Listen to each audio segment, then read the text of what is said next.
We're going to go ahead and discuss Chapter 7, the economics of input and product substitution. But before we do that, I want to go ahead and take a step back in time and consider Chapter 4. If we took a look at Chapter 4 and remembered, we have the ISO utility and the budget lines. So ISO utility were just the graphs that as they increased in size from 100 to 200 to 400, we can see that the graph moves to the right axis or shifts outward. And we can also see the budget line is there, and the budget line was determined by the amount of money that we spent. The reason why I wanted to quickly remind you of that concept is because we're going to use it again in Chapter 7. All of the information from ISO utility and budget lines in Chapter 4 can be utilized here in Chapter 7 with a slightly different concept. The ISO utility curve is similar to an isoquant. Now, an isoquant curve is just demonstrating the quantity of output. So the more that a firm produces, you'll see at the isoquant curve that will shift to the right or shift away from the axis. And in this case, we can see the isoquant curve at 20. And if our isoquant curve was at 10, it's a similarly shaped curve. It's just more to the inside. It's closer to the axis. Also, we can consider the two inputs that we utilize to create this output. And in our case, we're looking at the two inputs of capital and labor. Capital, as an example, being equipment. Let's just say we're going to rent some equipment. That will be our capital. And labor, we're hiring some employees to go ahead and get a job done. The ISO cost line is created, and it's very, very similar to a budget line. Let's just say we have $1,000 to spend on our inputs of production in capital and labor. And let's assume that to rent our equipment, we'll be charged $100 an hour. And let's also assume that our labor cost is going to be at $10 an hour. So if we spent all of our money, if we invested all of our funds into just capital and didn't spend any money, 100 divided into 1,000, we would see that we can go ahead and have 10 hours of equipment. And conversely, if we spent all of our money on labor and didn't put a dime into capital, we can see that 1,000 divided by 10, we could afford 100 hours of labor. And then all we do is join the 2 points. And we have created our ISO cost line, the same way that we created a budget line in Chapter 4. And just like the budget line, we recognize that it might be possible that the budget can change. If our budget changed to $2,000, then we could go ahead and take the $100 of capital, divide it into 2,000, and we could then afford 20 units of capital. And following the same idea, we could then afford 200 units of labor, and we have a new ISO cost line. And if the amount that we were investing decreased, let's just say to $500, then all of a sudden we would only then be able to afford 5 units of capital and then 50 units of labor. And we simply create a new ISO cost line. If there were changes in the wage rate, if all of a sudden our wages changed, if they got to be more expensive to hire laborers, if it went from $10 an hour to $20 an hour, we would simply have less people working, or if something weird happened and minimum wage went down to $5 an hour, then we can hire more. But remember, it doesn't change at all. Our capital didn't change. We just got a new ISO cost line. And of course, if there was a change in the rental rate, if tractors were $50 an hour or $100 an hour, we can see that we would simply have a new budget line that gets drawn. Now that we understand a little bit about ISO quants and ISO cost lines, let's go ahead and tie those two ideas together. The slope of the ISO quant is also the marginal rate of technical substitution, and we can see that it is calculated here. The change in capital divided by the change in labor, or the marginal physical product of labor divided by the marginal physical product of capital. And the slope of the ISO cost line is equal to the relationship of the wage rate to the renter rate.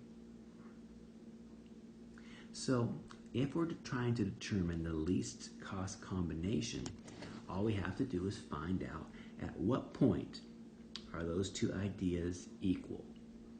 And we would call that the point of tangency. The area where the slope of the ISO quant and the slope of the ISO cost are the same is that point of tangency. And that point of tangency in this example is point G, and that would be the ideal use of labor and capital, in this case to produce 100 units of output. The point of tangency, or the area where the slopes are the same, is crucial. And if something happened, like there was a change in the wage rate, then we would simply draw the new ISO cost line and find the new point of tangency, which in this case would move from point G to point H, because now all of a sudden labor is more inexpensive. It's cheaper to hire people.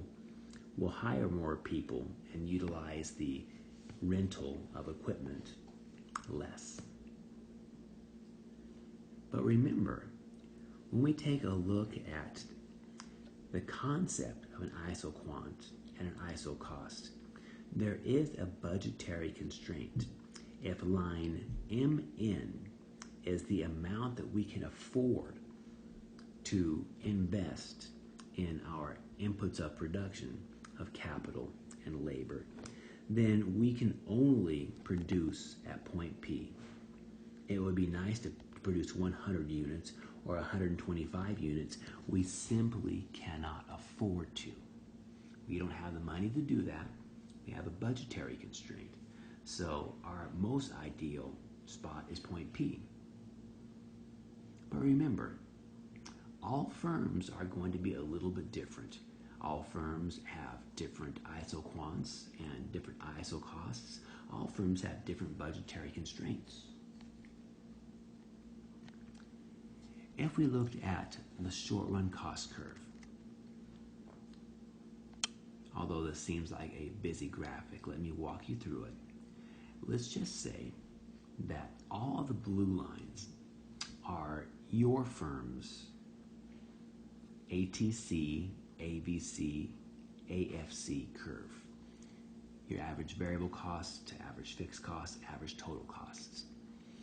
And let's say the orange is my average total cost and average variable cost. And then let's also assume that we are each sharing the marginal cost curve. At point G on this graph, you can see that at that point, the revenue coming in is the same as my average total cost curve.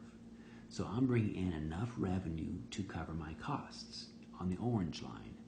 But you guys at point G, it's above your break-even point. So you're making some money in the exact same industry, in the exact same market where I'm breaking even. And if something happened and the price decreased all the way down to, say, point F, at point F, I would be at my shutdown point where I'm barely covering my average variable costs. But your business is doing a little bit better. You're covering all of your average variable costs plus a little bit more. So in the short run, you're doing a little bit better than I am. Every firm has a different ATC and AVC. And while we understand we have to survive in the short run, we also have to understand that we need to be profitable in the long run as well. So we have some strategies to maintain that profitability. Let's go ahead and analyze those. We here have 4 individual firms, and we can see there is a marginal cost curve and an average total cost curve for 4 different firms. There are 2 price points. We have the price point here, which we can describe it as the price or the average revenue in the short term. And then we have the price or the average revenue in the long run. In the short term, let's take a look at the red firm 1. In the short term, we can see where the marginal cost curve is crossing the average total cost. That's their break-even point. And we can also see that at P, or average revenue, it's below their break-even point. So firm 1 is losing money at the basic short-term price. If we look at firm 2, at the basic short-term price, they're doing really well. That's much, much higher than the break-even point, the blue dot for firm 2. But if you look at the price in the long run, at the long run price, we can see that that is below their break-even point. So at the short-term price, they're earning a profit, but they're losing money at the long-term price. And firm 4, they're also earning a profit at the short-term price, but they're suffering a loss at the long-term price. Now, firm 3, that would probably be your business. Firm 3 is the only firm that's not suffering at a loss. At firm 3, we understand they are breaking even at the long-run price point, and if you follow that point down, you can see the quantity of product that maximizes at that price. And firm 3 has it. That's the quantity that should be produced to break even in the long run. So if you are firm 4, you're going to have to downsize. You're going to have to get a little bit smaller as you work your way towards the long run. And firm 2 is going to have to expand their business to get to that ideal quantity. So to get to the ideal quantity, firm 2 has to produce more, and firm 4 has to consider producing less. So let's consider firm 2. If we know that firm 2 wants to expand their business from 10 to 20 units of output, they have to make some decisions. Number 1, we recognize that they're going to have more money. They're going to have a different ISO cost curve. But the question gets to be, at which ISO cost curve? If they're going to increase their output from 10, you can see the purple line is their original ISO cost curve. But should they be utilizing the orange line, line B, or the green line, line C? Remember, 20 units of output is the ideal. And all we have to consider is, would it be better to produce at C or B?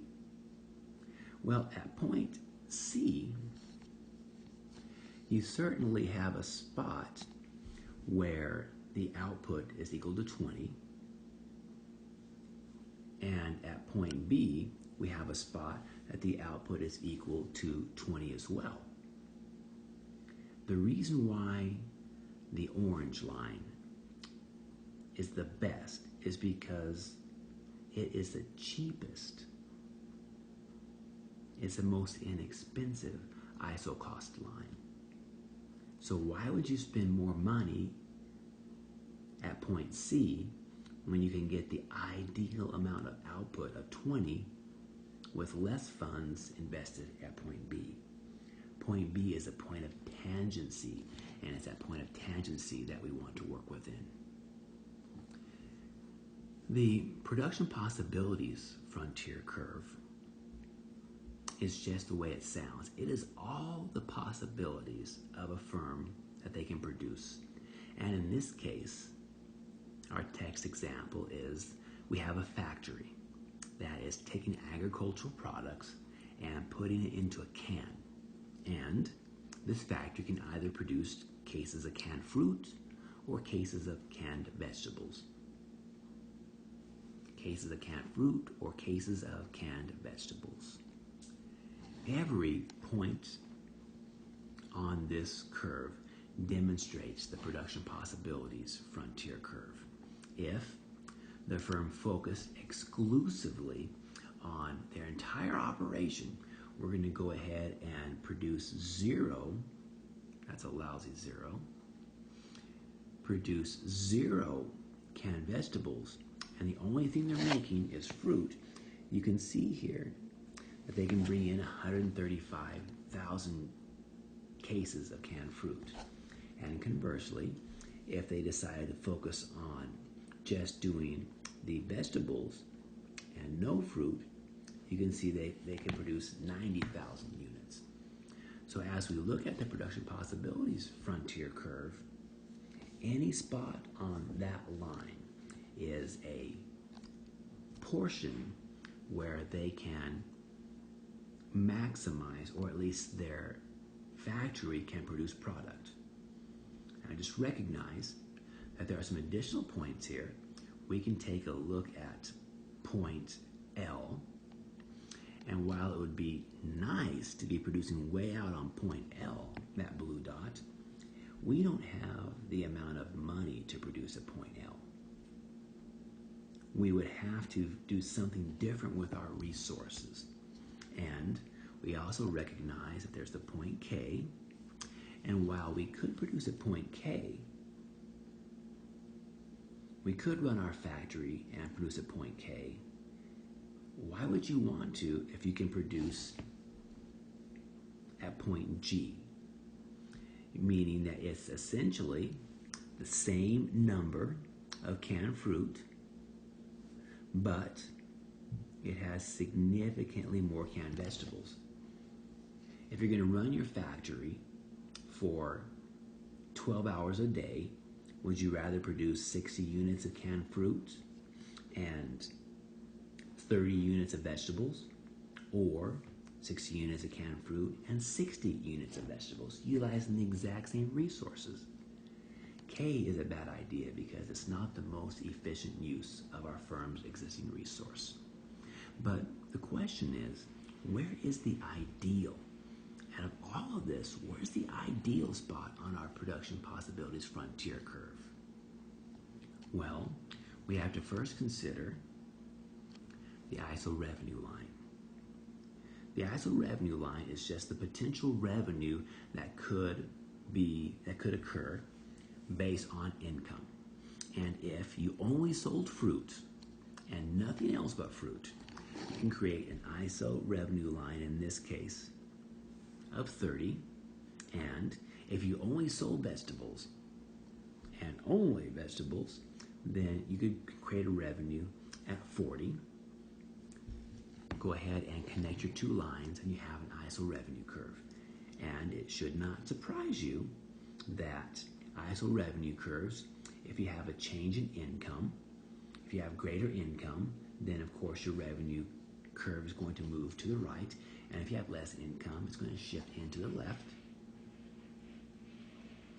It should not surprise you that ISO revenue lines can also pivot if the price, if the cases of fruit changes, or if the cases of vegetables, if the price changes, it's going to move our ISO revenue line.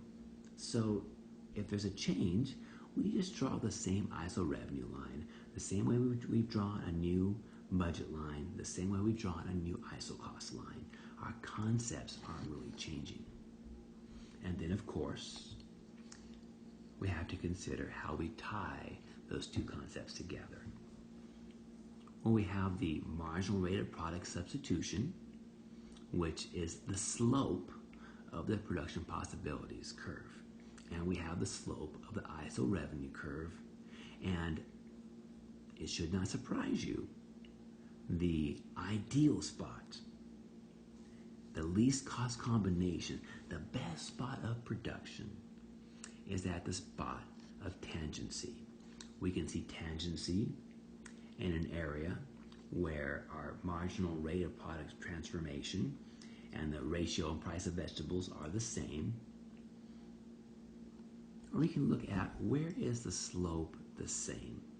You can see we have our original ISO revenue line, point AB. It has a slope. Well, where is the slope of the production possibilities curve the same? Well, in this case, that point is at point M. It's the point of tangency. It's a point where the slopes are exactly the same. That point of tangency demonstrates the ideal location, the best place that we should be producing, running our factory to maximize our revenue. And if something happened that changed our ISO revenue line, we would draw a new line, which would have a new slope.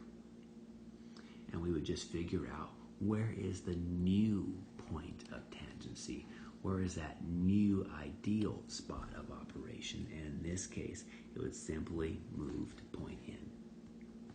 Tangency is important, whether we're talking about production possibility curves, isoquants, or indifference curves. Tangency is where we want to make sure our agricultural firms are operating.